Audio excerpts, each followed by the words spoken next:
J.R. Not वॉवर अंग्रेजी सरकार का वो पुलिस अधिकारी जिसने उस क्रांतिकारी को जिंदा पकड़ने का ख्वाब देखा जो पूरी अंग्रेजी सरकार के माथे की शिकन बने हुए थे। 23 जुलाई 1906 को मध्य प्रदेश के अलीराजपुर जिले में स्थित भावरा गांव में सीताराम तिवारी व जगनानी देवी के घर जन्मे एक बालक जिन्होंने आगे चलकर पूरी अंग्रेजी सरकार को हिलाकर रख दिया। आज हम बात कर रहे हैं भारत के महान क्रांतिकारी की, उस क्रांतिकारी की जिसने J.R. नॉट वॉवर के मंसूबों पर पानी फेर दिया, चंद्रशेखर आजाद की, जिनका नाम सुनते ही साहस, बलिदान और आजादी की भावना सामने आ जाती है।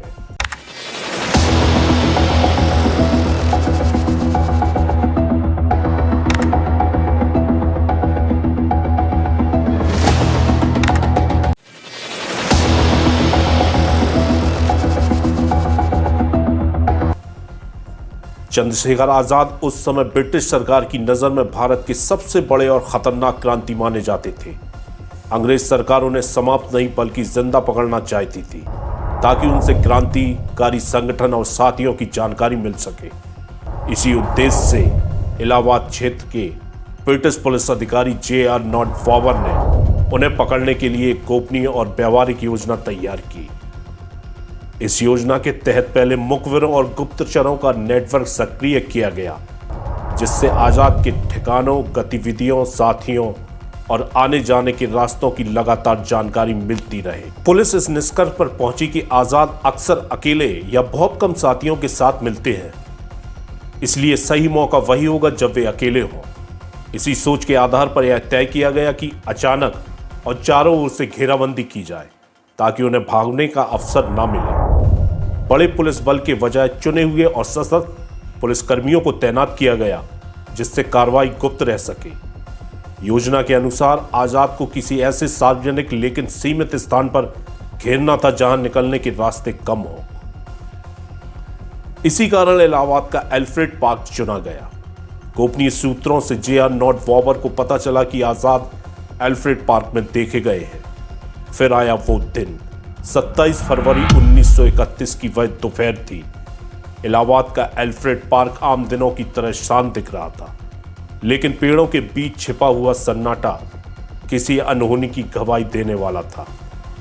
तभी अचानक गोलियों की आवाज गूंजी। यह आवाज सिर्फ गोलियों की नहीं थी, यह ब्रिटिश हुकूमत को खुली चुनौती थी।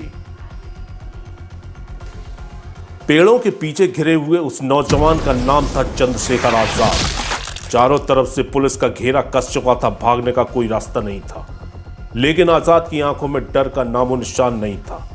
उनके पास कुछ गोलियां बची थीं और उन्होंने तय कर लिया था कि आखिरी गोली किसी और के लिए नहीं, अपने लिए होगी। जैसे ही अंतिम गोली चली, पार्क में अजीब सी खामोशी छा गई। ब्रिटिश पुलिस अधिकारी J.R. नॉट वॉवर तेज कदमों से आगे बढ़ा।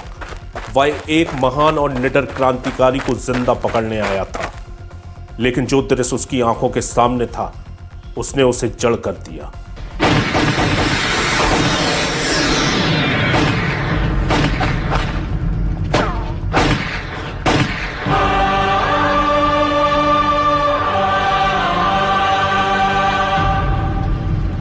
जमीन पर पड़ा शरीर शांत था, चेहरे पर न घबराहट थी न डर, बस एक अजीब सा सुकून था। नॉट वॉवर कुछ पल तक कुछ बोल नहीं पाए। उन्हें यकीन ही नहीं हुआ कि कोई इंसान पकड़े जाने से पहले खुद को गोली मार सकता है। यह कोई आम मौत नहीं थी, यह ऐलान था कि यह आदमी गुलामी की जिंदगी कभी स्वीकार नहीं करेगा।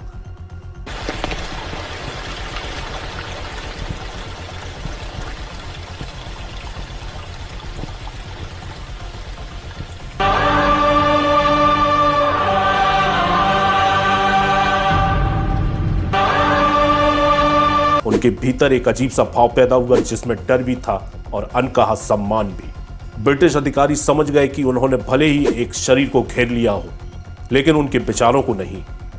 आजाद की यह मौत उनके लिए जीत नहीं बल्कि एक चेतावनी थी। नॉट वॉवर के मन में बस यही बात गूंज रही थी कि ऐसा इंसान जिंदा कभी पकड़ा ही नहीं जा सकता था जिसका उसने ख्वाब देखा था। J.R. नॉट वॉवर को जिंदा न पकड़ पाने पर बहुत पछतावा हुआ। उस दिन पार्क में केवल एक क्रांतिकारी ने अपनी जान नहीं दी, बल्कि ब्रिटिश सत्ता के अहंकार को भी गहरी चोट पहुंची। आजाद की खामोश देह ने यह साबित कर दिया कि कुछ लोग मरकर भी हारते नहीं, बल्कि इतिहास में अमर हो जाते हैं। अंततः जब बचने का कोई रास्ता नहीं बचा, तो उन्होंने अपनी अंतिम गोली खुद को मार ली और वीर गति को प्राप्त हुए। आजाद का यह प्रण कि मैं कभी जिंदा नहीं पकड़ा जाऊंगा, दरअसल इसके पीछे भी एक वजह थी। कहा जाता है कि बचपन से ही चंद्रशेखर आजाद का स्वभाव निडर और देशभक्त था। बहुत कम उम्र में वे भारतीय स्वतंत्रता आंदोलन से जुड़ गए। वर्ष 1921 में जब देश में महात्मा गांधी के नेतृत्व में असहयोग आंदोलन चल रहा था, उस समय चंद्रशेखर की उम्र लगभग 14 से 15 वर्ष थी। यह घटना 1921 के असहयोग आंदोलन के समय की है, जब देश भर में अंग्रेजी शासन के खिलाफ विरोध हो रहा था। चंद्रशेखर आजाद असहयोग आंदोलन में भाग ले रहे थे और इसी दौरान उन्हें अंग्रेज सरकार द्वारा गिरफ्तार कर लिया गया। गिरफ्तारी के बाद उन्हें अदालत में एक अंग्रेज मजिस्ट्रेट जज के सामने पेश किया गया। जज ने उनसे औपचारिक पूछताछ शुरू की। जज ने सबसे पहले पूछा, तुम्हारा नाम क्या है? बालक चंद्रशेखर ने बिना डरे उत्तर दिया, मेरा नाम आजाद है।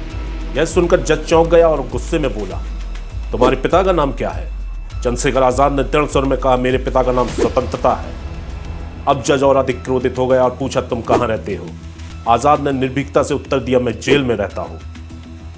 अदालत में सन्नाटा छा गया। एक छोटी उम्र का बालक, लेकिन विचारों में पूरी तरह स्वतंत्र और निडर। इस उत्तर को अंग्रेज शासन का खुला अपमान माना गया। जज ने गुस्से में फैसला सुनाया कि इस बालक को 15 कोड़े कैद की सजा दी जाए। सजा के समय जब हर कोड़ा उनके शरीर पर पड़ता तो चंद्रशेखर आजाद के मुंह से वंदे मातरम और भारत माता की जय के नारे निकलते। दर्द के बावजूद उन्होंने ना रोया, ना क्षमा मांगी, ना ही अंग्रेजों के सामने झुके। यह दृश्य वहां मौजूद लोगों के दिलों में गहराई से उतर गया। इसी घटना के बाद से चंद्रशेखर तिवारी ने अपने जीवन का नाम चंद्रशेखर आजाद रख लिया और प्रण लिया कि वे कभी भी अंग्रेज सरकार के सामने जीवित गिरफ्तार नहीं होंगे। यह प्रण उन्होंने जीवन भर निभाया। यह घटना इतिहासकारों, स्वतंत्रता सेनानियों के संस्मरणों और जनुस्मृतियों में लगभग एक सी वर्णित मिलती है।